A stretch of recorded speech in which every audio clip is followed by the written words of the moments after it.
ایمان والو اللہ سے ڈرتے رہو اور سیدھی بات کرو. یہاں مرد کو بھی اور عورت کو بھی، دلہے کو بھی اور دلہن کو بھی جھنجھوڑا جا رہا ہے کہ اللہ سے ڈرتے رہنا اور سیدھی بات کرنا.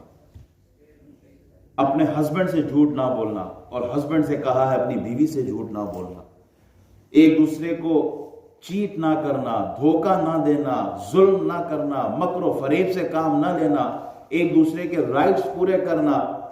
وَقُولُوا قَوْلًا سَدِيدًا، اور زبان اچھی استعمال کرنا، بات سیدھی کرنا. یہی زبان ہے جو دشمن کو دوست بنا لیتی ہے، اور یہی زبان ہے جو دوست کو دشمن بنا لیتی ہے. یہ زبان شہد کا کام بھی کرتی ہے، اور یہی زبان زہر کا کام بھی کرتی ہے. یہ زبان زخم بھی لگاتی ہے، اور یہ زبان یہ مرہم بھی لگاتی ہے.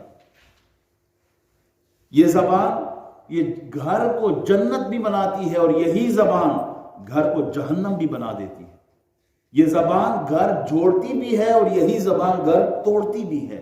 اسی زبان سے ایجاب و قبول ہوتا ہے، قبول قبول اور قبول کے الفاظ ہوتے ہیں، اور اسی زبان سے طلاق کے الفاظ بھی نکلتے ہیں.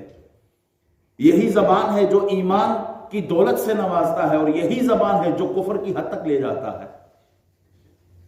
فرمایا یا ایھا الذین آمنوا اتقوا اللہ وقولوا قولا سدیدا، اللہ سے ڈرتے رہو اور سیدھی بات کرو. ایک چھوٹا سا کیل ہوتا ہے، ٹائر میں لگ جائے، ٹائر پنکچر ہو جاتا ہے، پوری گاڑی رک جاتی ہے، نہیں چلتی گاڑی. یہ زبان ہے، اس زبان سے چھوٹی سی بات ہوتی ہے گھر میں میاں بیوی کے درمیان، معمولی سی بات پہ آپس میں کوئی چپلش ہوتی ہے، کوئی بات ہوتی ہے، غصے میں بھی اسی زبان سے ایسے الفاظ نکل جاتے ہیں کہ پوری زندگی کا ساتھ ختم ہو جاتا ہے.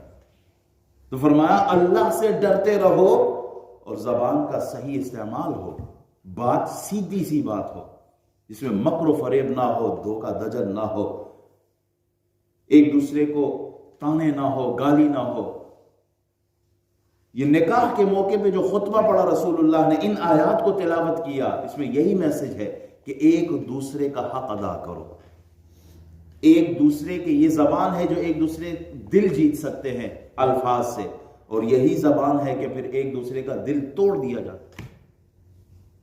زبان سے ہی دل ٹوٹتے ہیں، ایسے کلمات، ایسے الفاظ منہ سے نکلتے ہیں کہ پوری زندگی جو ہے وہ دل پہ ایک نقش چھوڑ جاتا ہے.